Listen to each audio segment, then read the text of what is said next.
দেশে আশুরা এই মাসটি আগমন করে শোকের মাস হিসেবে। এটা শোকের মাস ধারণাই করা হয়, মনেই করা হয়। মিডিয়ায়, অফিস আদালতে, কল কারখানায়, পত্র পত্রিকা, স্কুল কলেজ বিশ্ববিদ্যালয় সব জায়গাতে এটাই বোঝানো হয় যে আশুরা মানে কারবালার মর্মান্তিক ঘটনা, আশুরা মানে এটা শোক প্রকাশ করতে হবে। এই জন্য উপমহাদেশের শিয়া সুন্নি সবাই মিলে অগণিত শিরক এবং বেদাত কুসংস্কারে লিপ্ত হয়ে যায়। সরকারিভাবে বেসরকারিভাবে এই দিনটি ছুটির ঘোষণা করা হয়। এই দিনে এই আশুরা উপলক্ষে বিভিন্ন অনুষ্ঠান পালন করা হয়। লক্ষ কোটি কোটি টাকা এই আশুরা উপলক্ষে ব্যয় করা হয়। রাস্তাঘাট রং বেরং সাজানো হয়, তাজিয়া মিছিল বাহির করা হয়। হোসেন রাদিয়াল্লাহু তাআলা আনহুর ভুয়া কবরকে তৈরি করে মাতম করে, বুক চাপড়ায়, গায়ে শরীরে আঘাত করে, মিছিল করে, তাজিয়া মিছিল করে বেড়ায়, হাই হোসেন করে মাতম করে। চোখে পড়ে না? ভুয়া কবর তৈরি করেছে, সব শিয়াদের চক্রান্ত। অথচ মুহাম্মদ সাল্লাল্লাহু আলাইহি ওয়াসাল্লাম বলছেন, মান যারা কবরান বিলা মাকবুরিন, যে ব্যক্তি ভুয়া লাশ ছাড়াই কোনো কবরকে জিয়ারত করবে, ফাকান্নামা বাদা সানাম, সে যেন মূর্তি পূজা করল। মুহাম্মদ সাল্লাল্লাহু আলাইহি ওয়াসাল্লাম বলছেন যে ভুয়া কবর যে জিয়ারত করবে, কবর জিয়ারত করা দোষের নয়। বাপের কবরে যান, গিয়ে আল্লাহকে বলেন, আল্লাহ আমার বাপকে ক্ষমা করো, এটাই জিয়ারত। জিয়ারত করলে হয় কি, মৃত ব্যক্তি কিছু দোয়ায় উপকৃত হয়, আর নিজের ভয় ভীতি আসে, মৃত্যু স্মরণ হয়, জাহান্নামের শাস্তির কথা স্মরণ হয়, এটা জিয়ারত। তো জিয়ারত করার সমস্যা নেই। সেটা যদি আসল কবর হয়, তো আপনি ভুয়া কবর তৈরি করে মাতম করছেন। অথচ মুহাম্মদ সাল্লাল্লাহু আলাইহি ওয়াসাল্লাম বলছেন, কেউ যদি লাশ ছাড়াই ভুয়া কবরকে জিয়ারত করে, সে কি পূজা করল? মূর্তি পূজা করল। এই দিনে কত শিরক বিদআত কুসংস্কারে জড়িত হয় মানুষ। লাঠি তীর বল্লম নিয়ে ওই যে কারবালার যুদ্ধের মহড়া দেয়। এদেরকে বোঝানো হয়েছে আশুরা মানে কারবালার ইতিহাস। অথচ প্রকৃত সত্যটা কি? আশুরা মানে কি? মুসা আলাইহিস সালামকে আল্লাহ বাঁচিয়ে দিয়েছিলেন সেই ইতিহাস। আমরা কারবালার ইতিহাসকে অস্বীকার করছি না, এটা ঘটেছে। আহলে সুন্নাহ ওয়াল জামাতের যারা মুহাদ্দিস আলেম, যারা সাধারণ মানুষ, সবারই অন্তর বিগলিত হয়, ব্যথিত হয়। আমরা দুঃখ প্রকাশ করি, এটা সন্দেহ নাই। কিন্তু আশুরা মুহররম উপলক্ষে যে বাড়াবাড়ি, শাহাদাতে হুসাইনের নামে, কারবালার নামে যা কিছু করা হচ্ছে, সব শরীয়ত বিরোধী। কোরআন সুন্নাহ সাহাবাদের এগুলি এর সাথে কোনো সম্পর্ক নাই, এটা আমি বোঝাতে চাচ্ছি। কত শিরক বিদআত কুসংস্কার সমাজে চালু আছে এই কারবালার ঘটনাকে কেন্দ্র করে। হোসেন রাদিয়াল্লাহু আনহুর কোলে শিশু তীর লেগে মারা গেল, পানির অভাবে মারা গেল, এই ইতিহাস নিয়ে এসে আপনি আশ্চর্য হবেন। এই 10 মুহররম এত বাড়াবাড়ি এই দেশের মানুষ, পাক ভারত উপমহাদেশের মানুষ করে যে হোসাইনের নামে কেক, রুটি বানিয়ে এটা বরকতের পিঠা বানাই, বেশি দামে বিক্রি করে, ওটা খেলেই বরকত হবে। অথচ বরকতের মালিককে? হোসাইনের নামে মোরগটা পুকুরে ছেড়ে দেওয়া হয়, আর ওই মোরগ যে ধরতে পারবে সেই বরকত ধরতে পারলো। এই জন্য যুবক যুবতী ল্যাংটা হয়ে পুকুরে ভরি খেলে, নাউজুবিল্লাহি মিন জালিক। কি দেখবেন আপনি? সব কুসংস্কার, শিরক বিদআত আকীদা, শুধু শয়তান এগুলি তৈরি করেছে আপনার ঈমান আমলকে ধ্বংস করার জন্য। এমন কি এটা যে কত বড় শোকের মাস তাদের কাছে, এই মাসে বিবাহ শাদী দেওয়াকে তারা হারাম মনে করে। বাচ্চা যদি কান্না করতে করতে মারাও যায়, তাহলে দুধ দেওয়াকে হারাম মনে করে। কেন? ওই যে হুসাইনের কোলে ছোট্ট শিশুটা তীর লেগে মারা গেছে, পানির অভাবে মারা গেছে। এমনকি এই দিনে অনেকে পানি পান করাও হারাম মনে করে। কত বাড়াবাড়ি। আর আয়েশা রাদিয়াল্লাহু তাআলা আনহাকে শিয়াদের একটা ইমাম বাড়া আছে, সেখানে একটা বকরি বেঁধে রাখে। তারা বকরি বেঁধে রেখে লাঠি দিয়ে তাকে পিটাই। ওই বকরিটা হলো কে? আয়েশা। তাদেরকে জিজ্ঞাসা করা হয় কেন? তো আয়েশার কুটুম পরামর্শেই মুহাম্মদ সাল্লাল্লাহু আলাইহি সাল্লামের পরে খলিফা হয়েছেন আবু বকর, অথচ খলিফা হতেন আলী রাদিয়াল্লাহু আনহু। যদি আয়েশা রাদিয়াল্লাহু তাআলা আনহু কুপরামর্শ না দিতেন, তাহলে আলী খলিফা হতেন, কিন্তু তার কুপরামর্শে খলিফা হয়েছেন কে? আবু বকর। এ দেখেন শিয়াদের সংকীর্ণ মনোভাব।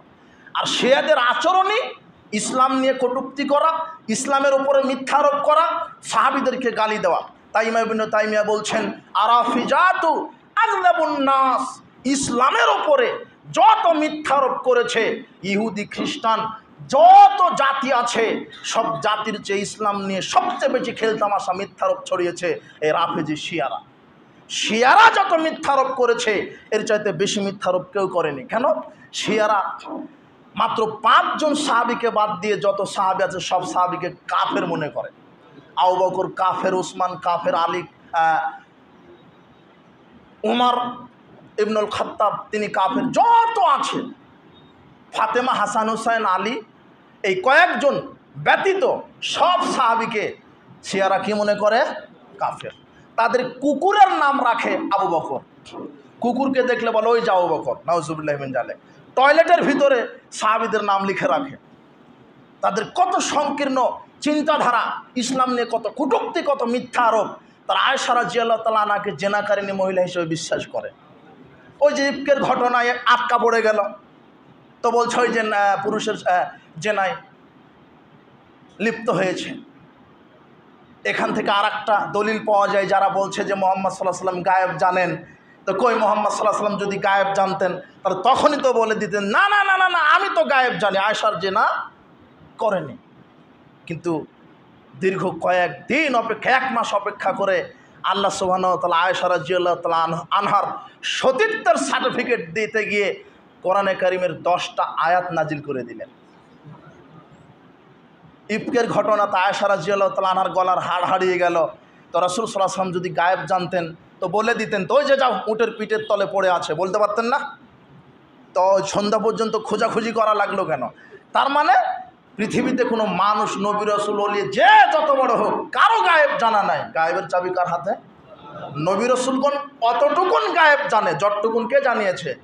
আল্লাহ। বলছিলাম যে শিয়ারা এই মিথ্যারোপ করেছে ইসলামের উপরে। তারা আজও এই ইরানের এই রাফেজি শিয়ারা, আহা, এই কয়েকদিন আগে ইরানের কে মারা গেল? প্রেসিডেন্ট। এই মারা যাওয়াতে ঘটনা আরো স্পষ্ট হয়েছে কত শিয়া প্রীতি বাংলাদেশে বাস করে। আল্লাহ ধরিয়ে দিয়েছে, তা না? আপনি মহব্বত করেন ইরানকে, ইমাম খোমেনি মারা গেল, আপনি শোক দিবস পালন করেন, আপনি মুনাফিক। মান তাশাব্বাহা বিকওমিন ফামিনহুম। যদি আপনি শিয়াদের প্রতি কোনো প্রীতি ভালোবাসা থাকে আপনি অটো শিয়া হয়ে যাবেন। আর তুমি ফুটবলে বাছাই করেছো তুমি ইহুদি খ্রিস্টানকে, তোমার মেসি হলো মডেল, নেইমার হলো মডেল, গাধা। তোমার মাটির নিচে যাওয়া ভালো কাপুরুষ, তোমার শরীরে কি আছে তোমার? যারা ইহুদি, যারা খ্রিস্টান, যারা তোমাকে যদি পায় তাহলে তোমার ক্ষতি করবে, তোমার ইসলামের ক্ষতি করবে। তুমি কি করে ইহুদি খ্রিস্টানকে বন্ধু হিসেবে গ্রহণ করো?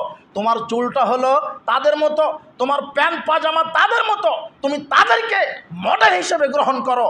অথচ আল্লাহ সুবহানাহু ওয়া তাআলা বলছেন লা তাত্তাখিজুল ইয়াহুদ ওয়ান নাসারা, ইহুদি খ্রিস্টানকে বন্ধু মেনো না। শোনো, বিচার মাঠে যদি তাদের সাথে তোমার হাসর হয় তাহলে তুমি কি করবে? আর তুমি কত খারাপ, তুমি ফজরের সালাতে 4টায় জামাতে উঠতে পারো না, আর তুমি ফুটবল খেলার জন্য রাত 3টায় উঠতে পারো। তুমি কত বড় মুনাফিক! তোমার জন্যই বিচারের মাঠ। তুমি আজকে তওবা করে, ওরাই শিয়াদের চক্রান্তে তোমার ঈমানকে নষ্ট করার জন্য কত ফাঁদ তারা পেতে রেখেছে। বলছিলাম যে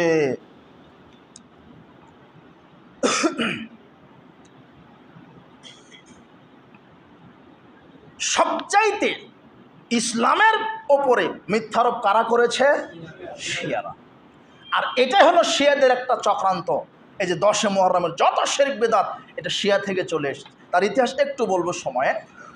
তো বলছিলাম শিয়ারা আজও মনে করে যে বর্তমানে মুসলিমদের উপরে যে কোরআনটা আছে এটা আসল কোরআন না, এটা হলো বিকৃত কোরআন। এবং শিয়ারা মুহাম্মদকে নবী হিসেবে এখনো মানে না। তারা বলে যে জিবরাইলকে আল্লাহ বলেছিলেন সূরা আলাকের 5 আয়াত দিয়ে যে আলীর উপরে নাজিল করো, কিন্তু জিবরাইল ভুল করে মুহাম্মাদের উপরে নাজিল করেছে, তাই মুহাম্মদ ভুলে নবী হয়েছে। আসলে নবী হওয়ার যোগ্যতা মুহাম্মাদের না, নবী হওয়ার যোগ্যতা হলো আলীর। আর তুমি ওই ইরানকে ভালোবাসো, শিয়াকে মহব্বত করো। তুমি কি শিয়া ইতিহাস জানো? শিয়া কারা? সবচাইতে বড় মুনাফিক, সবচাইতে বড় গাদ্দার, ইসলামের চিরশত্রু হলো শিয়া। আর তুমি তাদের প্রতি ভালোবাসা মহব্বত দেখাও। আর একজন বলছে ইরান হলো সবচাইতে ভালো দেশ। কেন? তো ইরানে কোনো পতিতালয় নাই, বাংলাদেশে পতিতালয় আছে, আমেরিকা ব্রিটেনে পতিতালয় আছে, তো ইরান এত ভালো দেশ, ওটা পতিতালয় নাই। আমি বলি ভাই, ইতিহাস তো তোমার জানা নাই, ইরান টোটালি ক্রান্তি হলো একটা পতিতালয়। কেন? ইরানের শিয়াদের মোতা বিবাহ জায়েজ। মোতা বিবাহ বুঝেন? ঠিকা বিবাহ, সাময়িক বিবাহ। আপনি চলে গেছেন চট্টগ্রাম 10 দিনের সফরে, ওখানে গিয়ে একটা নারীকে বিবাহ করতে পারবেন 10 দিনের জন্য, যখন চলে আসবেন তালাক দিয়ে চলে আসবেন, এটা হলো মোতা বিবাহ। তো যেই দেশে এই সার্টিফিকেট আছে সেই দেশে আলাদা পতিতালয়ের প্রয়োজন আছে?